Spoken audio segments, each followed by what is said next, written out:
It has been a year since I purchased this motorcycle, and I thought I would give you my honest opinion on what it's been like to own an Indian Chief dark horse bobber for a year now.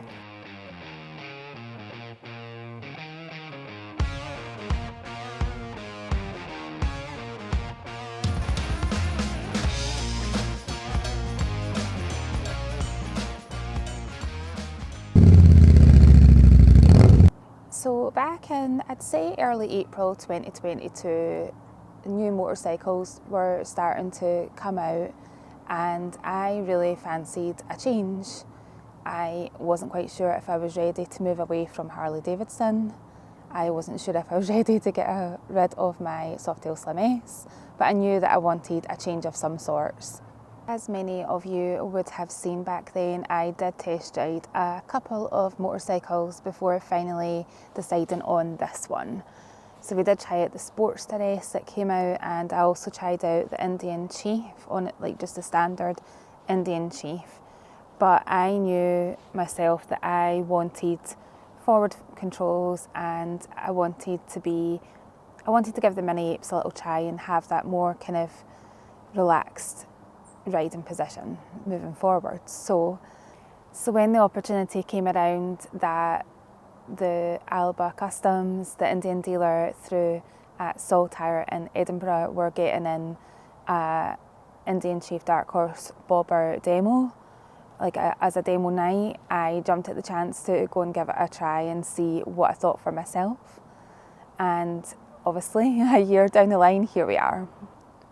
So a few things that attracted me to this motorcycle in particular were a lot of the things that came standard on this, that you didn't have to change as soon as you got it, or consider the extra expense at a later date. So one of those things was the side mount number plate. That came as standard, as you can see. Also the LED headlight and the LED indicators and lights all round. Those I found were a really nice feature to have on a more modern bike. And I must say that I have ridden a few times in a darker, not quite pitch black, but a darker night, and I have really liked the light that LED headlight puts out. So that was a plus.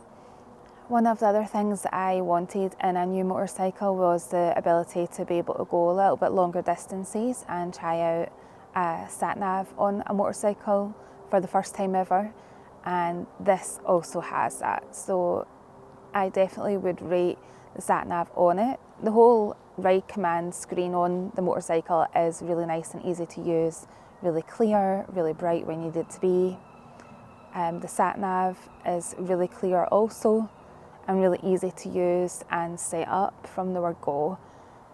You hardly have to take your eyes off the road to even see the instruction on the screen as you're moving forward, and I really like that. It's not distracting, but tells you exactly where you need to be, and I love it. It's definitely a plus for me. Next up, and it wasn't really something that I was looking for in a motorcycle, but I did notice that a lot of the newer models of motorcycles that were coming out all had the option of a touring, a sports and a standard mode on them, and this Chief dark horse bobber is also one of those that has that feature. What I will say about it, however, is I don't really feel it's of any benefit to me. For my style of riding, I think it's a bit wasted on me, if I'm being completely honest, but I do know that a lot of motorcycles moving forward will have this option fitted to them. I tend to find that I ride around in standard mode all the time and have only tried sports mode once or twice. So the sports mode for me, I didn't really like it that much. Maybe I just haven't given it the chance, but I've just never felt inclined to try it before maybe the last month or so that I've actually decided to pluck up the courage and give it a try. And right away you can feel the difference in the power delivery that it puts out. However, I don't find it to be as smooth as I would like it to be. And one day I had went out and tried sports mode for the first time, came back, left it in sports mode. The next again day I went out on the Chief and forgot for that first few seconds that I had left it in sports mode the day before, and it seems as though it doesn't default when you turn the bike off to standard mode. It remains in the mode that you've left it in, from my experience so far anyway. So the next day when I jumped on it and left my house and just going about town, I wondered to begin with what was going on. It just didn't seem as smooth as normal, and I was still in sports mode. So it's not for me. People have their different opinions on that, but I don't feel the need to have modes on my motorcycle. But it's certainly, as I say, I know they all come with it now, so may as well give it a chance and see what you think.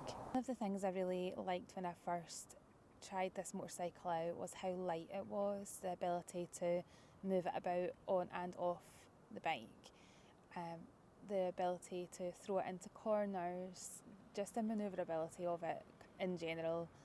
I really liked it from the word go, and I still do to this day. One of the things I don't like about it, however, is the standard seat.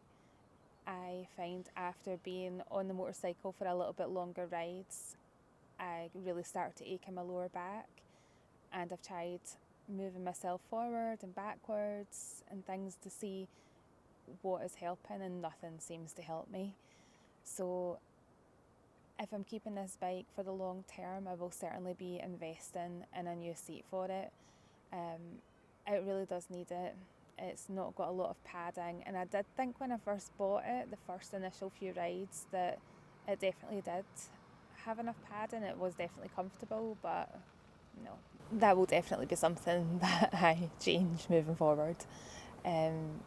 Especially if you are going to go longer rides, and I have thought recently about using this motorcycle to tour and thinking about putting a sissy bar on it for luggage and things like that. And I definitely do think that it is a balanced enough bike. It could handle luggage and things on it if you did want to tour, but I would highly recommend changing out that seat for something with a little bit more padding in it to make that ride a little bit more comfortable. I'm not the only one though. Gareth has said the exact same thing as me. If you are keeping this bike for the long term, that seat has got to go. So yeah, it's something that we've both thought of, and we'll see what the winter brings for us, what bits and pieces I'm going to do to it, if anything. I have a few thoughts moving forwards on what I want to do overall. That may not mean keeping it. Maybe that's where I should come to a conclusion on this motorcycle. I really love riding this motorcycle. It has been a lot of fun. It has given me confidence in cornering, even more so on top of what confidence my Slim has brought me over the last few years. And I would highly recommend it to anyone who is looking at it. You know, if it's on your list of bikes to consider, I would definitely recommend giving it a try for yourself and seeing what you think. But take it on a longer ride. Ask if you can take it away for the day even, and go for longer rides if that's what you are thinking about doing with it. You will then see if it is for you that way. Moving forward, I'm not 100% sure if it's a motorcycle that I will keep for the longer time. I don't think I would be comfortable using it riding further afield, and that is something that we would like to do in the future, is to ride further afield.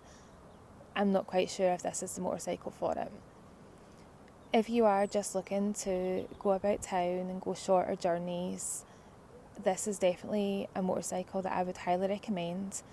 It's lightweight and its power delivery makes it a great bike for that. And I'm not going to sit here and say it's the best bike I've ever ridden. I'm not 100% sure if it is. When I first got it, I did compare it a lot to the Softail Slim S that I have. And to be honest with you, a year down the line, I could definitely say hand on heart, they're nothing like each other. Absolutely nothing like each other. For me to even think that they were similar, I don't even know what I was thinking back then. However, I wasn't to know what the bike was going to be like. So a year down the line is the best time to let you know what I think about it. But overall, would I recommend this motorcycle? Yes I would. It has served me well for the last year, and for the foreseeable future at least anyway. I will certainly be keeping a hold of her and getting her out on the road a bit more. Unfortunately, here in Scotland, our riding season, if you're like me and are a fair weather rider, I will be probably stopping to ride in the next month at the tops, and then won't ride again until around March, just because of the cold weather and the salt and stuff that gets thrown on our roads here. I wouldn't want to put this bike through those kind of conditions. If you have made it all to this point in the video, thank you all so much for watching. If you have liked it, please would love it if you would give it a big thumbs up, and if you would subscribe to the channel. It means a lot to us to have so many of you following along on our adventures. I hope you found this video useful if you are considering an Indian Chief dark horse bobber and that's why you've clicked on this video. But thank you all so much for watching. Have a wonderful rest of your day, and as always, keep hauling ass.